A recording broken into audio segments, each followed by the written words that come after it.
Professor Varna Soni ma'am and Professor Rashmi Soni ma'am to welcome our Honorable Vice Chancellor ma'am with bouquet, shawl, shrimpal.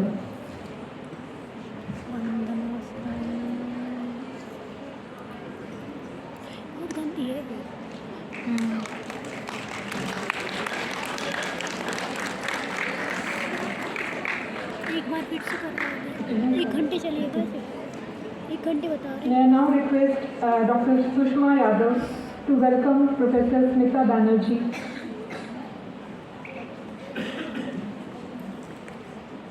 Dr. Sushma Yadav.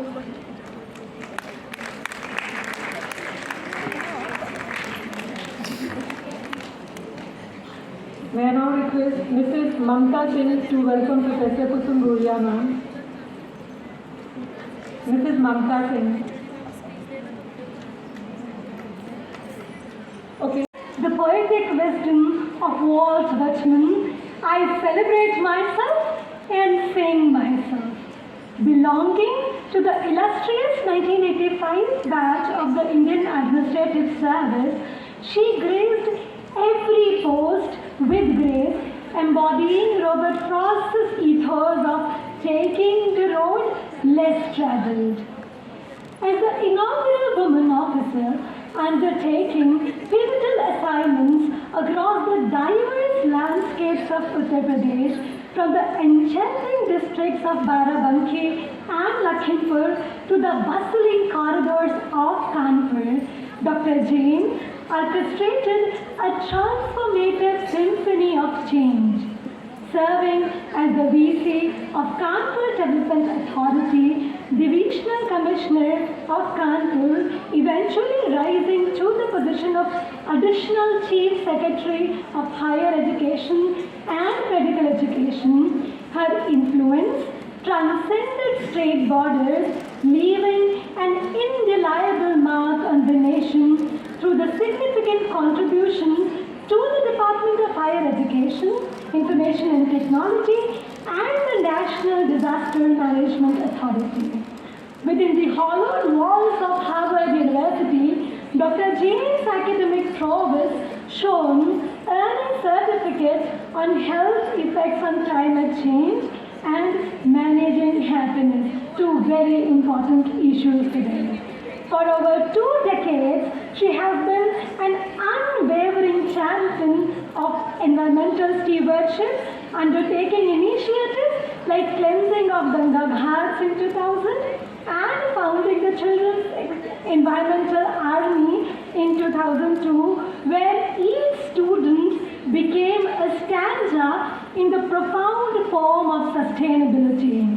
Dr. Jain's literary journey, echoing the multitudes within her, spans across children's stories in Nandan, Balwani, and resonant articles on gender empowerment, climate change, and disaster management. Her books like Dilli Ki Bulbul and Kumbh resonate as timeless melodies, celebrated as the modern Panchatantra and acknowledged in the esteemed list across the borders. As the sun sets on her bureaucratic sojourn, Dr. Jain gracefully transforms into a storyteller, captivating audiences from radio waves to YouTube, weaving narratives at world book fairs, international festivals, and so on.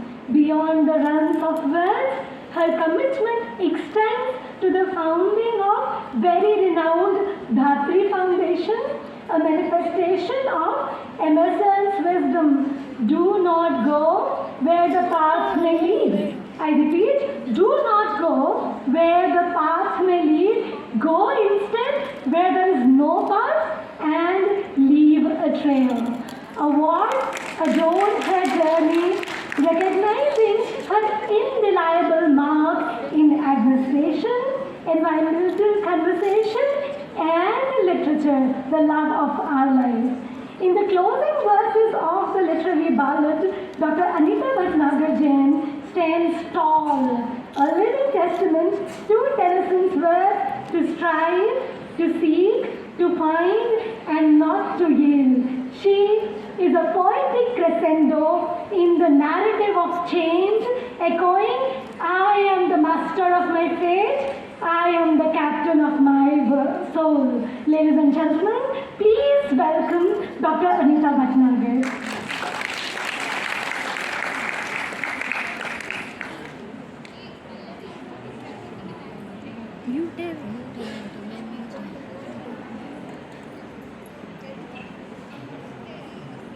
आप सभी को मेरा बहुत अंतर्राष्ट्रीय महिला दिवस की इस पूर्व संध्या पर आप सभी के साथ जुड़ने का सौभाग्य मिला, जिसके लिए विशेष रूप से आपके विश्वविद्यालय की जो कुलपति महोदया हैं उनको मैं बहुत बहुत धन्यवाद और आभार कहना चाहूँगी। उन्होंने आज आने का निमंत्रण दिया था, पर कुछ व्यक्तिगत कारणवश आपके यहाँ वैसे आना संभव नहीं था। तो वो बड़ी दृढ़ इच्छा की महिला है, जो ठान लेती है वो करती ज़रूर। तो फिर उन्होंने कोई विकल्प ही नहीं छोड़ा कि उन्होंने कहा नहीं, आप ऑनलाइन जुड़ जाइए। ऐसी ही महिलाएं हैं जो सोचती हैं, ठानती हैं और करती हैं, उन्हीं के बलबूते से बहुत कुछ हो पाता है। तो मैं मंच पर बैठी सभी सम्मानित महिला वक्ताओं को बहुत बहुत नमस्कार करती हूँ। इस सभागार में भी जो भी लोग उपस्थित हैं, आप सभी को भी, और शायद ऑनलाइन भी बहुत सारे लोग जुड़े हैं, आप सभी को बहुत बहुत बधाई इस उत्सव की कि जब हम महिलाओं का होने का और महिलाओं के बारे में हम एक उत्सव मनाते हैं। पिछले कई दिन से ना मेरा फ़ोन बहुत बार बार बज रहा है, बहुत सारी व्हाट्सएप मैसेजेस आ रहे थे कि महिला दिवस है और अनेक निमंत्रण प्राप्त हुए। तो कई दिन पहले से लगने लगा क्या बहुत अच्छा है, इतनी सरगर्मी होती है, इतना उत्साह होता है कि हम लोग महिला दिवस मनाएं। अभी 2 दिन पहले अखबार खोला तो पहला समाचार क्या था? एक पिता ने अपनी बेटी को कुल्हाड़ी से उसके टुकड़े कर दिए क्योंकि वो बेटी शादी नहीं कर सकती। क्या उस बेटी को शादी के लिए ना कहने का अधिकार नहीं? अभी कल एक बहुत बड़े महानगर में एक लड़की का जो एक लड़का पीछा कर रहा था, क्योंकि उस लड़की ने उसमें रुचि नहीं दिखाई दोस्ती के लिए, तो उस लड़के ने उसके मुंह पर तेजाब फेंक। हम कैसे समाज में कहाँ रह रहे हैं कि जहाँ की हमारी लड़कियों को ना कहने का अधिकार नहीं है अपने जीवन के बारे में। तो आज का जो विषय आधी आबादी उनके सपने, हम सभी के सपने, अपनी कुछ जो व्यक्तिगत विचार है मैं आपसे साझा करना चाहती हूँ। और मुझे बताया गया कि न केवल महिलाएं व लड़कियां हैं, लेकिन लड़के भी बहुत सारे हैं जो इस कार्यक्रम से जुड़े हुए हैं, क्योंकि उनके जुड़े रहना भी बहुत ज़रूरी है, क्योंकि उनके बिना तो गाड़ी आगे बढ़ नहीं सकती। तो आधी आबादी की हमने इसलिए बात करी थी क्योंकि 49.5% आबादी विश्व की महिलाएं, तो करीब करीब आधी ही हो गए। और भारत की अगर आबादी देखें तो 48.3%। और महत्वपूर्ण बात यह है कि भारत की इस आधी आबादी में करीब 67.3% महिलाएं 15 से 67 वर्ष की उम्र के बीच की। तो ये जो उम्र की अवधि है ये बहुत उपयोगी मानी जाती है, यानी प्रोडक्टिव। तो हम सब एक बहुत ही सशक्त समूह है, क्योंकि उस उम्र की अवधि में है जो कि बहुत ज़्यादा है। तो इसीलिए बात यह है कि ये आधी आबादी, और बहुत अच्छी बात है कि महिला दिवस का कार्यक्रम बनता है, तो कम से कम वार्षिक रूप से एक ऑडिट हम लोग कर देते हैं कि लेखा जोखा क्या है, अभी कहाँ थे, कहाँ तक पहुँच गए, कितनी प्रगति की दर है और कहाँ जाए।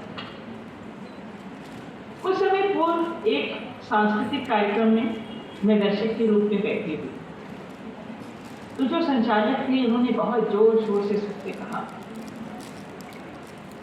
क्या टोक्यो ओलंपिक्स में हमारी लड़कियों ने देश का झंडा ऊंचा किया, क्या हमारा मान रखा?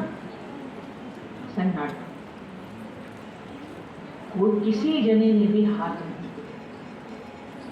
है, उन्होंने दोबारा यही बात उतने ही जोर से कही। बड़े संकोच और झिझकते हुए कुछ लोग धीरे धीरे अपना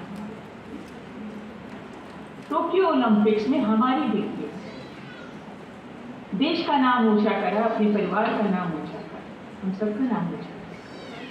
तो